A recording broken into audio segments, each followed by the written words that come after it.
The road to WWE SummerSlam and NXT TakeOver, of course, has its peaks and valleys, its detours, and its traffic jams.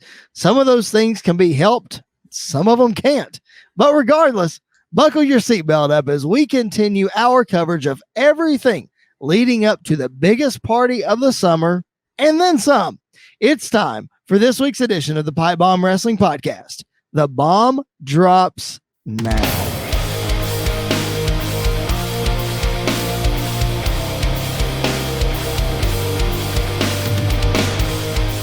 Hello and welcome to this Thursday edition of the Pipe Bomb Wrestling Podcast here on Sportinarium Radio. Thank you for joining us. If it's your first time, we are so glad that you have stumbled upon our show. I am your phenomenal host, Mr. Podcasting, Chris Belcher.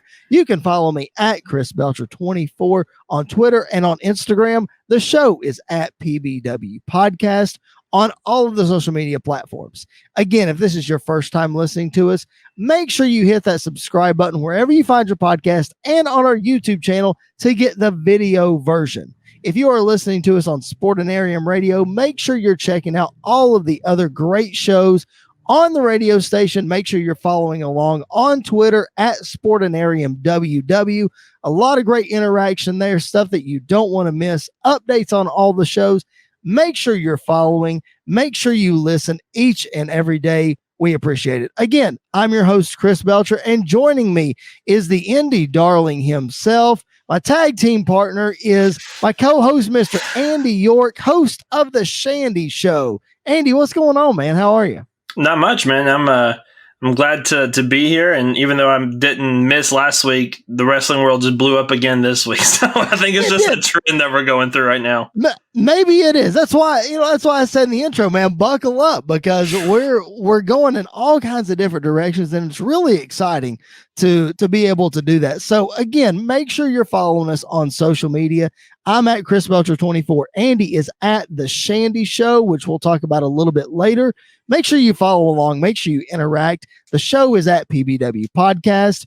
Follow us all over social media. And if you are a first-time listener, we have a great section of archives of all of our episodes wherever you find your podcast, as well as on YouTube. Great stuff, old school stuff, new school stuff. There is something for every wrestling fan here on the Pipe Bomb Wrestling Podcast. Speaking of wrestling fans, we want to honor our commitment for our July t-shirt giveaway. I told you guys all month that we were going to be giving a t-shirt away. If you subscribe to our YouTube channel, share it on social media, share why you like the show, and you're entered to win the contest. If you had already subscribed, you had to share a link to your favorite show on social media, tag us, and you're entered as well. So our trusty old buddy, the winner of the giveaway, is Mr. Chad Fleener. No, that is not a homer pick. Mr. Chad Fleener is the winner of the giveaway because he successfully completed all of the steps. So congratulations, Chad. Shoot me a DM with your t-shirt size, and we'll make sure to get that to you in the mail sooner rather than later. Now, on to more business. Before we get to the big house up in New York, so to speak, we always like to start each week with Beyond the Federation. I failed to mention this last week, and I can't believe that I did. CCW Alive Wrestling from last week. Last week's episode aired two more matches from Lucha Mania 2 in Nashville, Tennessee, that had myself and Mr. Tyler Peters on the call. It is Chrissy Janes challenging the OVW Women's Champion Holly Hood Haley J.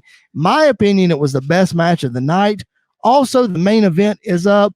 It is the Insane Luchador, Super Crazy, taking on Thomas Latimer. You know him from NWA Power. You may know him as Bram from Impact Wrestling as well. That was the main event that night. So those matches are up. Make sure you check out CCW's YouTube channel, Coastal Championship Wrestling, CCW Alive Wrestling, every Tuesday night at 7 p.m. Eastern. Those guys put on great shows, Andy. I know that you have gone back and checked out a lot of those matches. They're coming to Nashville August the 28th. You better get your butt to the show this time, because it's going to be awesome. More coverage of that coming up. Man, Brian Cage versus Davey Richards in the main event. It's going to be a good show. I can't wait. Yeah, I'm looking forward to it. I'm just happy to be back in a wrestling venue again. I haven't been. Right. I haven't. It will be my first wrestling show in probably 2 years since the Raw we went to. Wow. In December of 2019. So that was seems like forever ago, but it was only 2 years ago. But I'm very much looking forward to being back inside and being crazy with other wrestling fans around me. I'm looking forward to it. Let me tell you, CCW shows are unlike anything you've ever been to before. The crowd is rowdy. It's crazy. I've been to their last 2 shows in Nashville, and before this next one, Lord willing, as long as COVID holds out, I'll be going to another one, but I'll save that announcement for a later time. Anyway, beside the point, CCW, make sure you check out CCW Alive Wrestling every Tuesday night. And if you're in the Nashville area or you're in the Florida area, ccwrestlingfl.com is where you can get your tickets. They run shows every week, sometimes twice a week. Make sure that you check out tickets. Obviously a reasonably priced show, and you get bang for your buck. I promise. That's not me just fluffing anything just because I got to do commentary. All right. It's an exciting show. Go check them out. And I know they would greatly appreciate it. On to the other Beyond the Federation, All Elite Wrestling, man. As we record this, and we tell everybody this every week, we generally record on Wednesday nights. So AEW is actually happening right now. Andy and I both have side screens here. So when we get to the Malachi Black Cody Rhodes match, if we start getting distracted, that's why. We will do our best to keep trucking on through. But AEW, man, Chris Jericho and Nick Gage last week, you and I, we speculated last week that Jericho's not going to do much. It's not going to be what we generally see out of Nick Gage. I can't believe how wrong we were, because after you watch the match and you think about it, you're like, everybody is probably saying Jericho's not going to do it. And Jericho's going to say, screw you all. I'm going to prove you wrong, and I'm going to do it. And boy, did he do it, man. I'm telling you, what a brutal match that was. Yeah, and I think we kind of forgot about like what happened at Blood and Guts and how that like the ending spot was so poorly received. He probably came into this match with a little bit of a chip on his shoulder, telling everybody like I'm still going to do this how I want to do it. Yeah. And so I think he definitely came out and proved that it was as brutal as the Matt Cardona Nick Gage match, and I was expecting it to be like a hair less than that, but it kind of was like in a way, and I don't mean this in a bad way, it was kind of like a copy and paste of what that match was. Sure. With the same, table spot, or with the same glass spot and the light tubes and the pizza cutter, which I know the pizza cutter is his part and his thing, which by the way, they got in trouble with Domino's, but who cares? Because it was amazing. Did you see Matt Cardona's tweet? Yeah, that was amazing. Him holding the pizza cutter with the Domino's pizza. That was amazing. I wasn't even going to say that. I was saying there was some report that was floating around out there that apparently somebody has said that WWE leaked that story just to make AEW look bad. I don't believe that. I don't believe that either. But WWE's got too much of their own issues going on that they don't have time to leak other people's drama. They don't. But regardless, man, that match was just like, again, it's Jericho sticking a big middle finger up to everybody and saying, I'm 50 years old, but I can go out and still, steal the show with a guy who, lack of a better term, can't wrestle. And he can pop a big rating with him. I will say this, man, and I've said this since that match ended, since the bell rang. AEW should be ashamed of themselves for calling Kenny Omega versus Jon Moxley a death match after what we witnessed. Yeah. I mean, I know they had barbed wire, and I know they had explosives, and I know they had chairs and yada, yada, yada, but come on, man. Yeah, I'm the barbed wire. The death match was definitely probably the weaker death match or lights out match that they had, because I remember the first Kenny Omega Jon Moxley lights out match that they brawled all over. I forget. I think they may have been in Chicago, or they may not have been in Chicago. I don't remember exactly where they were. Was it? They went all out. Yeah, Was it all out? Yeah, because he debuted at Double or Nothing, so it was all out. That's right. Yeah. And so that match was killer. But I agree. It was to call what Moxley and Omega did a death match was very much a lackluster term, especially after what we've got now. Which no fault to Omega or Moxley. It was just, bad circumstances and bad planning on that part. But I'm telling you this, obviously I have a massive load of respect for Chris Jericho already, but it gained even more after this match. And, it was, he didn't, and the thing was, he didn't hide behind the violence. He didn't hide behind it. Like, he still did what he does, and it was really cool to see that. So, props to him. Props to Nick Gage for being as over as he is in front of that crowd. And it was a lot of fun to watch. And props to Tony Khan for sweet talking TNT into allowing them to air that. Yeah, I mean, that had to be, I'm sure, cleared and gone up the flagpole, and because that was brutal, man. Yeah, that was brutal. Yeah, I can't remember another brutal TV match like that in a long time. Probably that wasn't like an accident, like somebody getting busted open hard, like Nia did on Monday, or something like that, or like Cash Wheeler did last week on the show, where he got his arm hung up and like almost severed an artery on the ring post or whatever it was. I mean, that was nasty. But the planned violence match, that's the most brutal one that I can remember. Absolutely. Yep. Absolutely. Speaking of Chris Jericho, again, we're trying to update you on AEW as we're watching it. Both of us missed the Jericho Hoovy match, so we're going to go back and watch that. But speaking of Jericho, they just flashed up on the screen the debut episode of Rampage is next Friday, August the 13th, and the commentary team for the show will be Excalibur, Taz, Mark Henry, and Chris Jericho. So adding Jericho to that announced team, I'm telling you, the guy is gold on the mic. They don't need Taz and they don't need Mark Henry. Yeah. Well, I think first off, I think Mark Henry and Taz, especially Taz, but Mark Henry, if you listen to Busted Open, he really understands the business right now. And he really understands what's going on. And so, I'm glad that he's getting this opportunity. And I've always been a big Mark Henry fan, and the more I've listened to him outside of WWE and just kind of on the Busted Open radio, I've become even more of a fan. So I'm glad he's getting this spot. But I agree, Chris Jericho it's going to be like when CM Punk was on Raw commentary, and he just kind of stole the show from everybody because he was just so quick and he knew how to call a match, but be entertaining at the same time. Right. So I think it's definitely going to have an element of that to it. Oh, yeah. I mean, I'm not doubting Taz's ability. Taz is one of my favorite commentators of all time. I think he and Michael Cole were one of the best duos. I'm not going to say they're up there with JR and King, but man, they would have been considered better than they are had they not been overshadowed by JR and King. Right. But Taz and Michael Cole were great.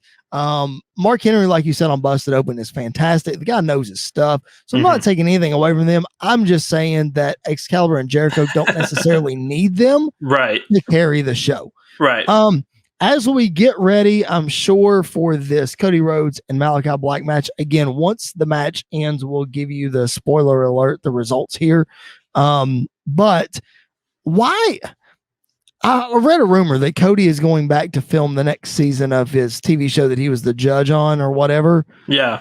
And I guess he's taking time away. Is that why this match is on this Dynamite? Why do you not push it to All Out? Unless they have a bigger match planned for both guys at All Out. And this is just kind of... But what's bigger, though? I mean, if you have Daniel Bryan and Bryan Danielson and CM Punk showing up, that could definitely overshadow anything that these two guys do. Not taken away from those two guys, but CM Punk's first match and Bryan Danielson's first match is going to be huge ratings no matter what. And so I definitely get that part. I would like to see this though get to All Out as its own pay-per-view. I'm probably expecting this match, and it may just be my WWE-ness in me, to end in like a no contest or a DQ finish or something to set up maybe something bigger at All Out. But if you're doing that, why even put this on free TV? Some of my favorite feud build up, if I can get that out without stuttering, has been like Brock Lesnar and The Undertaker a few years ago when they didn't touch each other basically until WrestleMania, but they like were brawling and everything else and being pulled apart. Like that's smart booking for stuff like this. So maybe they've got bigger things planned. Maybe they have other things planned for both guys at All Out. Or, you never know what's going to happen tonight as well. We both could start freaking out on TV because somebody comes down to the ring tonight, but you never know. I think there's a possibility that if Cody is going away, that maybe Malachi injures him to take him, does the Brody Lee thing that happened with Brody Lee. Not necessarily squash him, but take him out until All Out. Then he comes back and they have a rematch at All Out. Yeah. Maybe. Something like that. Yeah. If you are just now joining us, welcome to the Pipe Bomb Wrestling Podcast here on Sportinarium Radio. I am your host, Chris Belcher. You can follow me at Chris Belcher24 on the Twitter and on the Instagram. And you can follow the show at PBW Podcast on those platforms as well. If you are joining us for the first time, make sure you go check out our archives wherever you find your podcast, as well as on YouTube. We appreciate you hanging out with us. Subscribe, do all those things. We greatly appreciate it. Head on over to ProWrestlingTees.com/PBW Podcast and buy yourself a Fancy Pipe Bomb Wrestling Podcast t-shirt. And if you buy between now and Sunday, if you're listening to this, that would be Sunday the 8th. I had to look up the date. Sunday the 8th, you can use promo code SUMMERTIME for 20% off anything you buy at Pro Wrestling Tees, but we want you to buy from our store. Ain't that right, Andy? That is right. Yep. Make sure you buy from merch. our store. That's exactly right. My co-host tonight, my tag team partner, is the indie darling himself, Andy York, host of The Shandy Show. And Andy, we talked about AEW. Now let's move on over to WWE. Well, it's kind of WWE because there's a couple of big things that happened this week. We really need to address the elephant in the room. We really could have kicked the show off with this, but Bray Wyatt has been released from his WWE contract. Whether that's on Bray's part, on WWE's part, a mutual parting, I tend to think it's a mutual parting because Bray's dad, Bray's whole family has been beloved in the WWE family. So I don't think they wanted to see him go, but I honestly think it boiled down to creative differences. Yeah. As JR says, it's cash and it's creative, and they were paying him a hefty contract. Yeah. So I don't think there was a problem there. I think it was creative. I don't know. Because there kind of been conflicting reports depending on, who your go-to guy is. This is why I try not to believe anything that I read on the dirt sheets. Right. But I trust, obviously everyone has their people that they trust more than other people. Because I've been very upfront on this podcast about not believing Dave Meltzer for a lot of stuff. But I do believe Sean Ross Sapp on more stuff than most people. And so his report was kind of that it was due to budget cuts as well. That Laurinaitis called Rotunda, I guess is his real name, and told him that. It was due to budget cuts that he was getting released. So I don't know if it was both creative and budget cuts. And kind of, I lean more towards the budget cut side because if this was the first big release that we got this year, or even the last 2 years, kind of, I would agree with the creative side, but there have been so many budget cuts already and losing guys like Braun Strowman.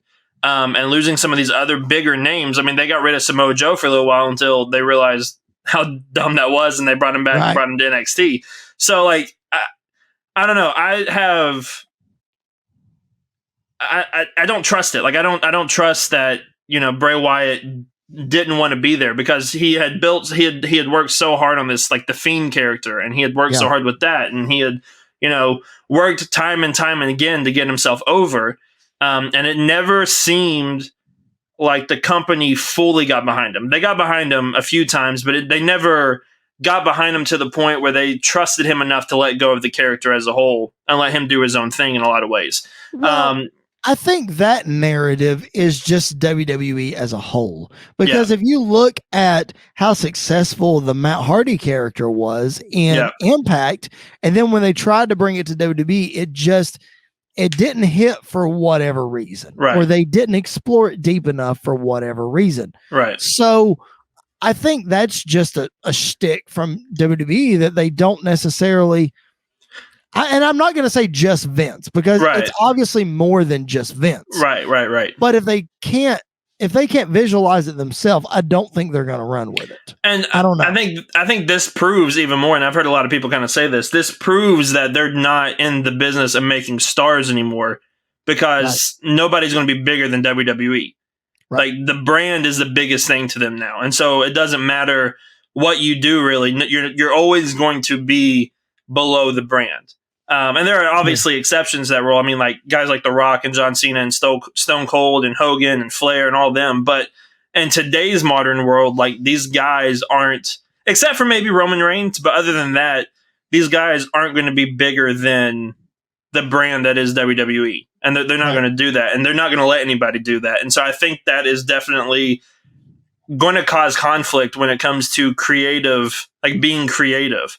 And I think, nobody really suffered from that more than Bray Wyatt. I think he was probably the most, and it's hard and it's weird saying that because he won the championship. He's been a world champion twice in WWE.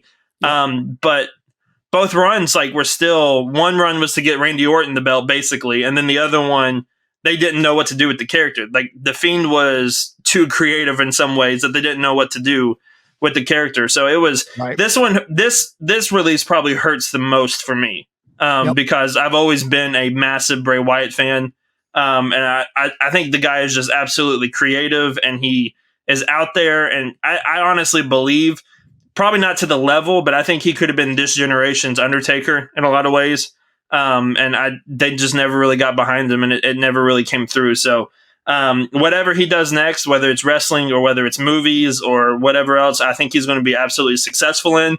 I don't want him to go to AEW right away. I think that's going to be the destination spot for a lot of people. Sure. But not right away. I would honestly, if he goes back to wrestling, I think him in New Japan would be a lot of fun to see him there with some of the other bigger guys. But whatever he does next, I think he's going to be absolutely successful in. It just it sucks to see him leave this way. And also, what are they going to do with Alexa Bliss now? Like, that's another big thing in the air, is how they're going to explain Alexa Bliss from this point on. It's it's leaving stuff unanswered and unopened, and then just hoping everybody forgets about it. Well, I mean, to that point, and then I'll jump back to Bray Wyatt. I think to that point, I think you don't necessarily have to explain it now with Alexa Bliss. I think that it was sort of understood at WrestleMania that she had the power over Bray Wyatt. Like, this was Bray Wyatt's creation, and then the creator took over the master. Right. You know what I mean? Like a Frankenstein and a Dr. Frankenstein, or, whatever. So I think now you don't have to explain that. If you look back on it, you can say, okay, well, that's where the swap happened. Right. And now it's just kind of Alexa's going off into her own world kind of thing. Yeah. Yeah. I think, to your point that you said this release hurts the most for you, I think it hurts the most for WWE. Yeah. I mean, I can't see anybody else. I mean, even I'll include Samoa Joe in this. I don't see anybody else that was as big as this release right here. Like, this is the biggest one for sure. To dive into the budget cut, I don't want to go too far down a rabbit hole about this budget cut deal, but I was thinking about this the other day when, like you said, Laurinaitis called Bray and said it was budget cuts. I was thinking about this. The last 2 years, both releases, or both big sets of releases, have been about budget cuts, supposedly. And I got to thinking about it. I'm like, it makes total sense. A lot of people are saying that WWE is gearing up for a sale, which I am of that belief. I think it will happen sooner rather than later. Right. But man, you got to think, budget cuts could be defined as so many different things, because think of all the money that WWE's lost over the last 18 months. Yeah. Or not necessarily lost, but lost out on. Right. So if they had all these contracts and they were projected for this certain amount, and they were going to tour all through 2020 and all through so far in 2021, well, guess what? All that money is gone. Yeah. You know what I mean? So you got to make cuts somewhere. So I don't necessarily think it's trying to get, guys off the roster. I think they're trying to make up for lost dollars over the last 18 months. Yeah, and I fully understand that aspect of it, and it makes sense why they were so willing to release or like let Ric Flair out of his contract, because it's a legend contract and he's not going to do a whole lot except be behind the scenes, and so letting him go isn't going to hurt the weekly product. And I would agree that probably 80% of the releases from WWE over the last 2 years have been guys that are probably not bringing in a whole lot of money. Right. And obviously I don't include people like Bray Wyatt, like Braun Strowman, like Samoa Joe, guys like Rusev. Even like Rusev was one of their big sellers, probably for their merch stuff. Right. And so losing guys like that, that's the part that makes this so weird to me, is that they're letting go some of these bigger talented guys. When you could cut probably some more legend contracts, and you could cut some more things that people aren't going to be as upset about. And I mean, they may not see it like this, and people see it differently, but releasing a lot of these guys is giving them a chance now to go on AEW and some of these other places, and you're adding more competition out there, which is fine for me and for us, because we get a whole lot of better wrestling everywhere else in the world. But it's going to start taking eyes off your product now, because you've got some of these bigger names over in AEW now, especially if they get guys like Punk and Brian. And if you see guys like, I'm sure we'll talk about it in a little bit, if somebody like an Adam Cole jumps ship and goes over to AEW, all of a sudden the conversation starts to change more. People leaving the sinking ship in WWE, it feels like, and going to something like AEW. So I don't know. The budget cut situation is so weird. And I agree. I think they are setting up to sell the company. It's just, while you're setting up to sell, you're also kind of shooting yourself in the foot doing it as well, losing a lot of talented people that could help your company out in the long run. Sure. And that's very true. But from Vince McMahon's original vision when he bought the company in 82, this company has never been about wrestling. Ever. No. It's about entertainment. Yep. It's about the movies. It's about the publicity. It's about a global phenomenon that just about the happens brand. Like you said earlier, it's all about the brand. Yeah. So wrestling just happens to be at the epicenter of it. Yeah. So I was watching AEW while you were expounding upon that, and Layla Hirsch just defeated the Bunny for the a shot at the NWA Women's Championship. Mm-hmm. And Camille was on the show. Yeah, I saw that. Comes into the ring. Dude, she's tall. The size difference between Camille and Layla Hirsch. Yeah. Layla Hirsch is like half of her. It's insane. Yeah. That's crazy. So just wanted to pass that along to everybody. Here comes Malachi Black, and I can't wait to go back and watch this entrance because I'm sure it's epic. You mentioned Adam Cole. Let's talk about Adam Cole for a minute. It's been noted this week that Adam Cole's contract ran out at Great American Bash.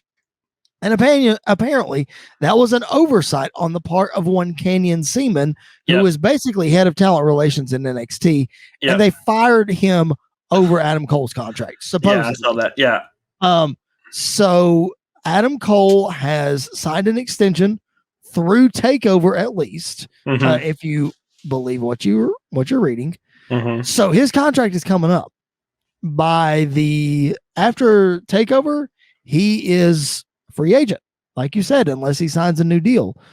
What are your thoughts? I mean, obviously his buddies, his girlfriend, they're all in AEW, but he's made such a name for himself in WWE. I mean, obviously he had a name before, but I mean, you talk about a guy who's arguably been the most successful indie guy to come into WWE. Yeah. At least NXT. Yeah. Not count AJ Styles. That's a whole nother anomaly.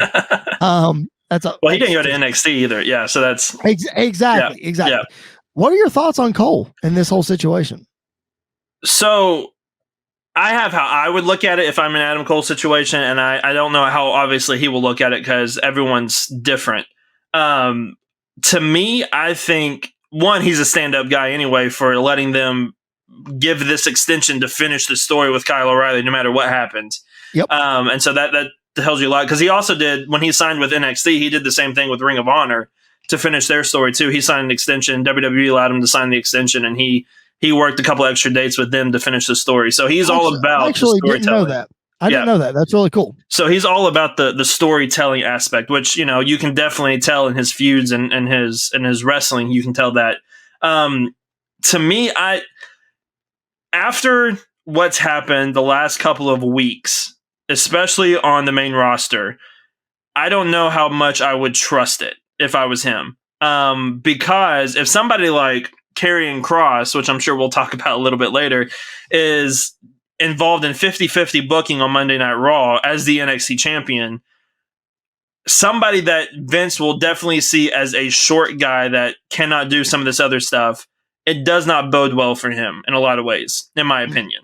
And to me, there's not a whole lot left he can do in NXT that he hasn't done already. He's done a lot in NXT, and people that are saying that he has been underused in NXT have not been watching NXT, because he is NXT the last couple of years. Him and the Undisputed Era have been NXT. I will say to that point, and then I'll let you finish. Yeah. Since he dropped the title, yeah, I can see where that underused argument could be made. Yeah. I don't think he's been underused.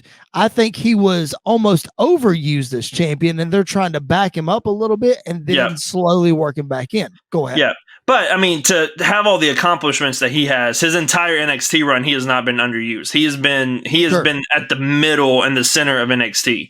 Yep. And that's exactly where he should be. And I think he's the type of guy, and I may be biased because I'm a massive Adam Cole mark, and I'll tell that to anybody. Yep. I think no matter where he goes, he should be in the middle of everything that's going on. He should be the center guy, because he's reliable and he's talented, and he can cut a promo and he can do all this other stuff. So, but to see that transfer over on the main roster, we have seen that doesn't matter really, like that, or that doesn't really, it has no effect in a lot of ways. So to me, him jumping ship and going to AEW right now for him, I think it would be better, because it's getting him back involved in some of the stories that he's told over the years, but it's also getting him something new and fresh that he can look at, where he's able to do more than likely. And so to me, I would love to see this. I heard somebody say this, so I don't remember who said it, so I'm not the one coming up with this idea. But let's say at All Out, if he decides that he's going to leave and Hangman Page beats Kenny Omega, Adam Cole debuts to take out Kenny Omega. Now he's the new leader of the Elite, kind of taking over what happened with him when he left Ring of Honor. So like that story can pick right back up and roll through.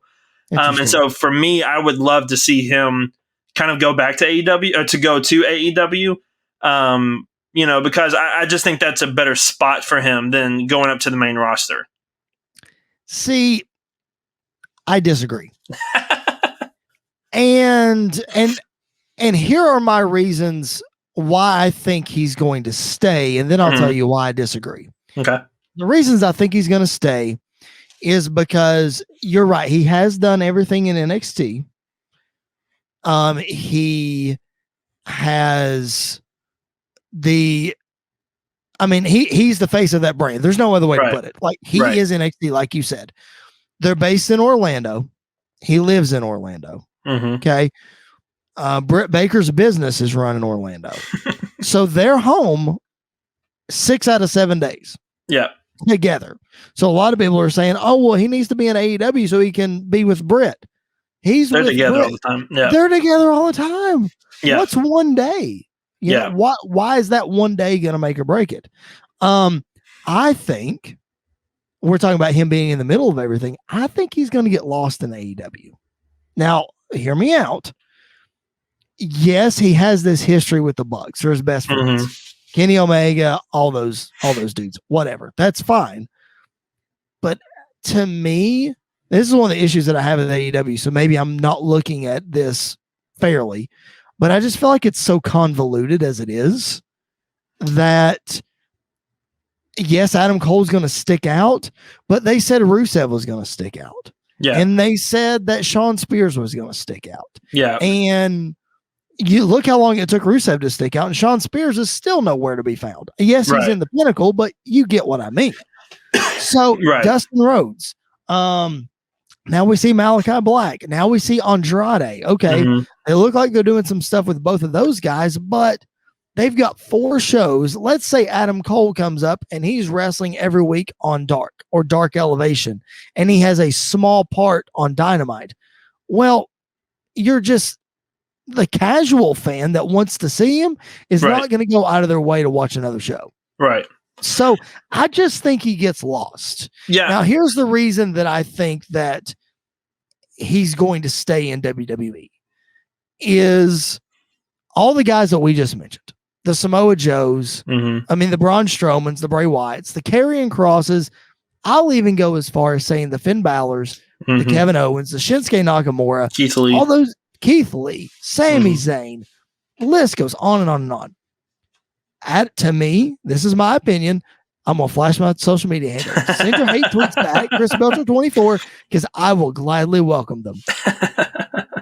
Out of all of those guys, Adam Cole is far more valuable than any of them. Yeah, I agree. I fully agree. It is not even close to me. So that's why I think, number one, Cole's a stand-up guy, so he signs this extension. I think Triple H sees this, and I think he's having a conversation with Vince about, okay, if you're not going to bring him to the main roster, I'm going to sign him long-term, and he's going to be in NXT. Yeah. Now, I'm not saying that that's how they run it or whatever, but if he goes to the main roster, I do think he sticks out above the Cross and the Keith Lee and all those guys because he's one of the best in-ring performers in the entire company. He's one of the best promos in the entire company. Yeah. And he's one of the most popular wrestlers in the entire company. Yeah. Not too many of those guys that came up from NXT has all of those things. Right. Right. So that's why I don't think he gets lost. Yeah. And I agree with that. And I think that kind of, to me, that's kind of why he wouldn't get lost in AEW either, is because he's all of those things, which I understand that AEW is filled with a lot of guys that are probably some of the best wrestlers in the world right now. That's definitely, AEW is definitely the wrestling show. I think, and he fits in there perfectly. Right. I am concerned about the amount of opportunities. Yeah, and I get that. And that's part of the problem right now with AEW is that they're so new and they're so fresh. And I mean, they're definitely on a high road, like a high wave right now. Like they're definitely climbing each and every week with who they get. And that's great. But I mean, you also got to think of guys like CM Punk and Bryan Danielson come in, it's just going to keep rising and rising. But some of these other guys are going to fall off because they're your money makers. Yeah. But to me, I think Adam Cole could very easily be a moneymaker. And I think he is a moneymaker no matter which company he stays in. I think he's in the perfect spot right now where he can get as much money as he wants to go to either company and be a top star anywhere in the world that he wants to. And we're talking about like a bidding war for contracts. Adam Cole, like you said, he holds all the cards. Yeah, he does. And he's going to make whatever he wants. And he's played it well by being friendly with WWE, but also he's probably exploring other options because there's no way that AEW has not contacted him yet about coming back to them. There's no way that Ring of Honor hasn't contacted him yet to come back and work for them. Look, WWE has been, and this is another reason I think maybe he stays at WWE, is not only does he see Brett 6 out of 7 days a week, when AEW has a big show, WWE has been very gracious to let Adam go. Yeah. He's been there. And they let Britt Baker come to,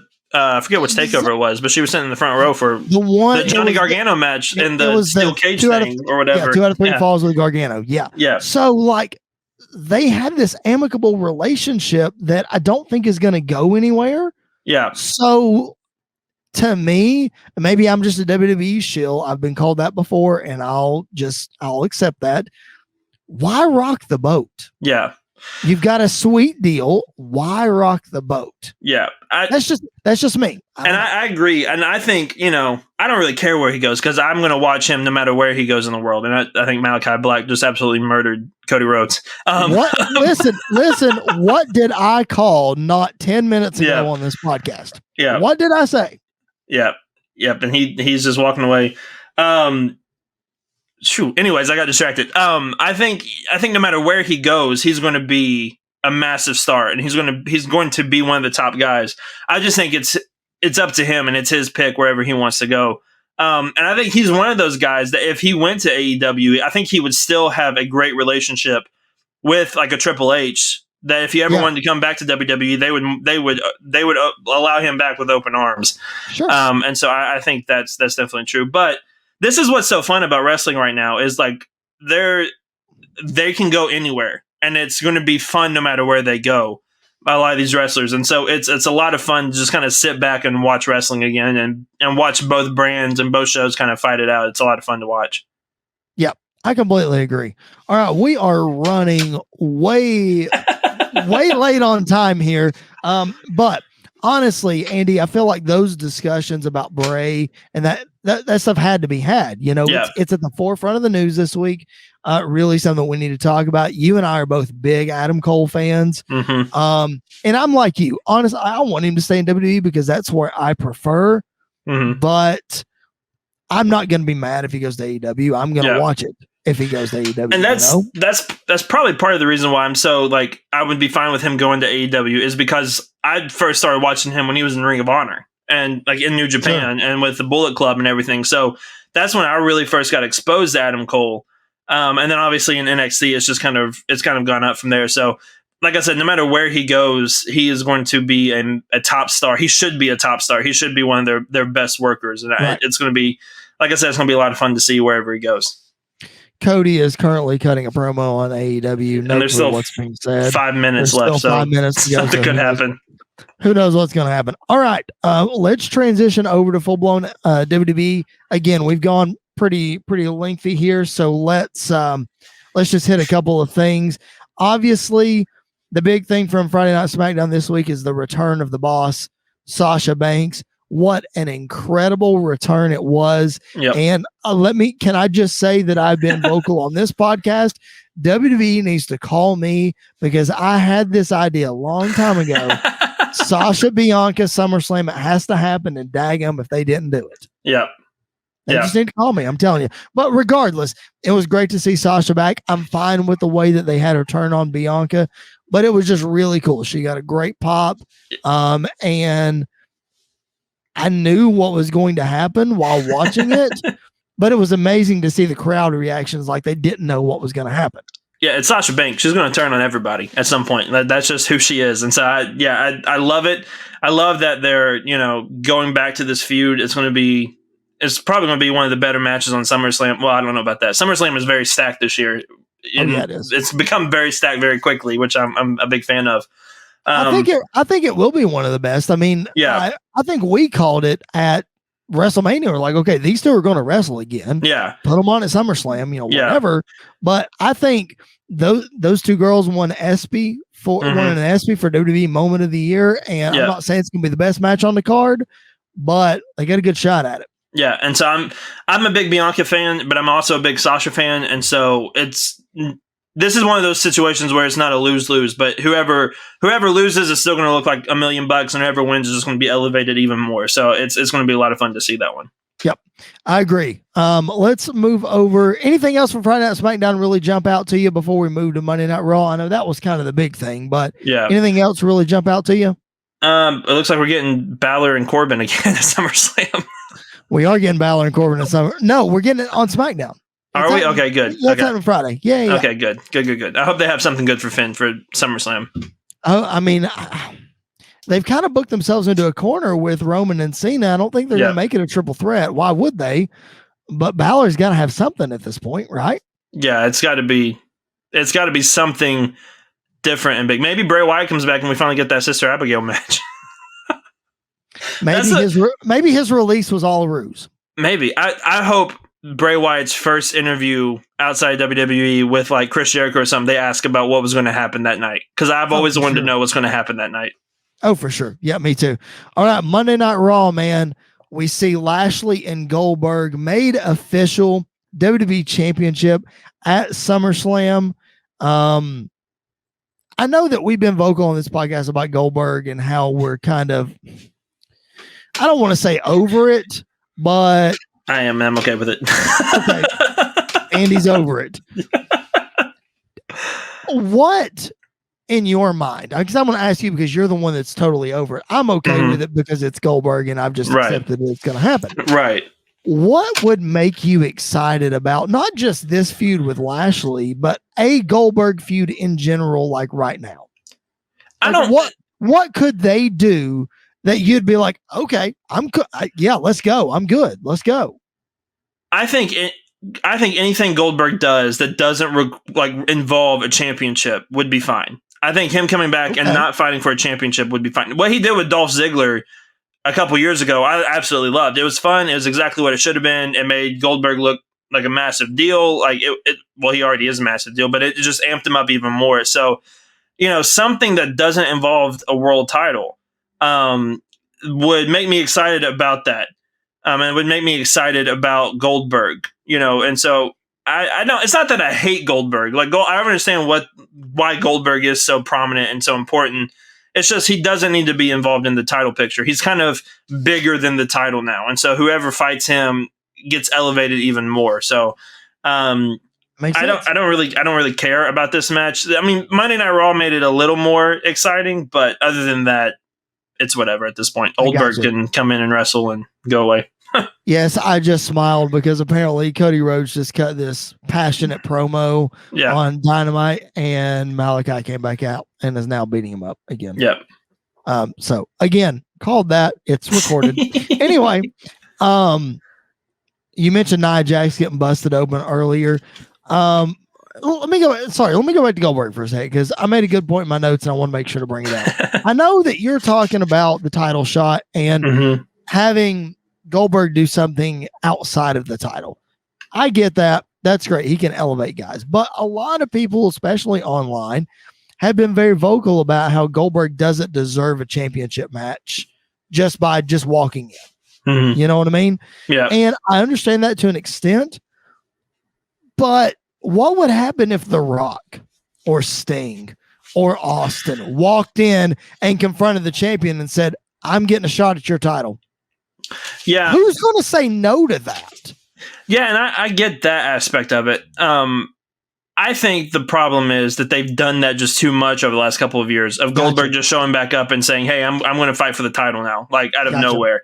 Okay. I can accept that. I think this honestly runs back to his feud with Brock Lesnar when he first came back. Everybody was so high on Kevin Owens being the Universal Champion, and then Goldberg just walks in and squashes him and beats him and takes that title, which that match did not need a title.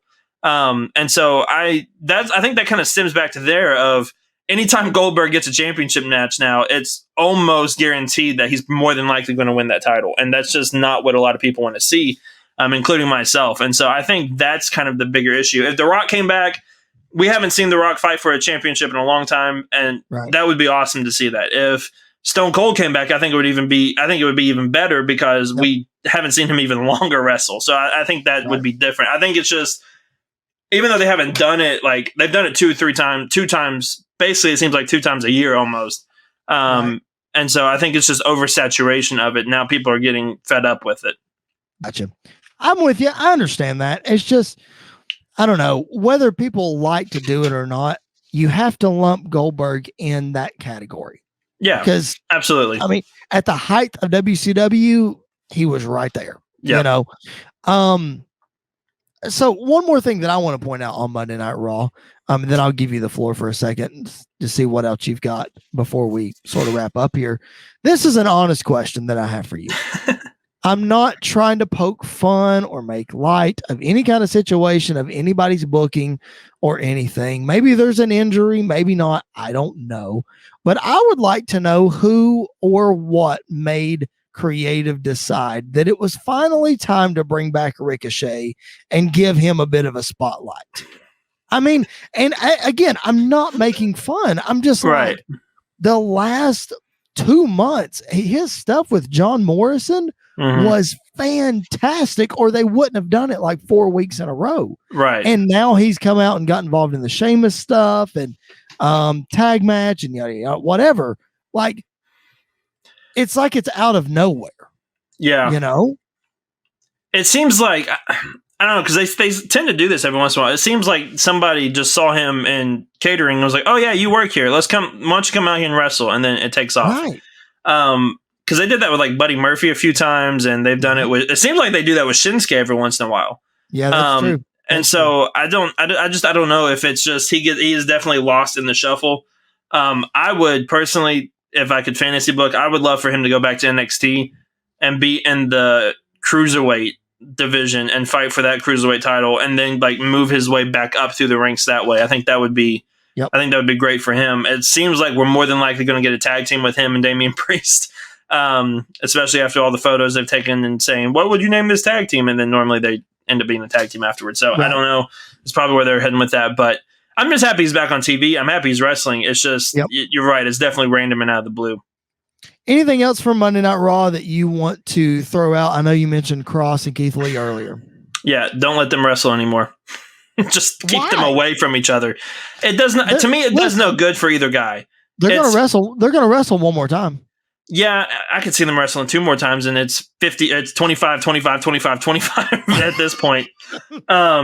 And so that's my biggest problem is both those guys do not need to be involved in 50-50 booking. Both those guys need to be running through everybody, making themselves main event caliber guys that whoever wins this Universal Championship or WWE Championship, somebody's going to have to be believable enough to take him out. And right now, there's nobody on Raw other than Drew McIntyre. And we've already seen Drew and Bobby, and we've already seen Drew and Goldberg, and nobody wants to see those matches again. Right. So, like, you got to build somebody else, and why not build Keith Lee or Karrion Kross? If they are telling this story where Karrion Kross can't win without Scarlett, and then she comes back and he runs through everybody, that's one thing. But right now, it doesn't seem like that. It seems like they're just kind of deciding what's going to happen each and every week, and it's not beneficial for each guy. I also think they're kind of in a holding pattern until SummerSlam because they've brought Karrion Kross to the main roster, and he's also the NXT champion. So I feel like their hands are a bit tied by doing that. I'm not, I'm not giving them the benefit of the doubt because I agree with you. Like, these two guys need to be running through people. What better to build up the match with Samoa Joe than to have Karrion Kross come to the main roster and destroy a bunch of people? And why not have Samoa Joe show up on Monday Night Raw and attack Karrion Kross and then build you something else for your brand? I would at least tease mention them. At least mention it. Tease it, yeah, for sure. I would love it. Like, I would be a big fan if they did Karrion Kross versus Samoa Joe on SummerSlam. And then maybe like the next night, Samoa Joe does an open challenge and maybe there's some big signing or somebody returns. Maybe like a Kevin Owens comes down and fights in NXT for the NXT championship that one night. Like, do something like that instead of just trying to keep both brands separate. Like, it's fine to interlink everything and intertwine everything together. That's my biggest pet peeve, and that's part of the reason why I go back to saying that Vince does not care about NXT at all. Otherwise, he would mention some of the stuff they do and some of the stuff they did. And it's just to me, he doesn't care. So whatever happens there doesn't matter. It's true.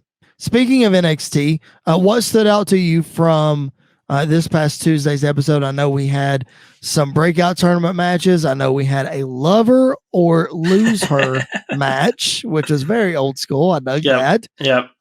Cameron Grimes in a tag match in a Butler outfit. What jumped out to you from NXT? It was a great show. I absolutely loved it. I loved it from top to bottom. Like every week. I love that Index is back together. And I love that we're getting them to. Is this the end of the way? Like, I think they've been building to the end of the way for a month now. They've kind of been trying to break them up. Maybe they replace her. I don't really know.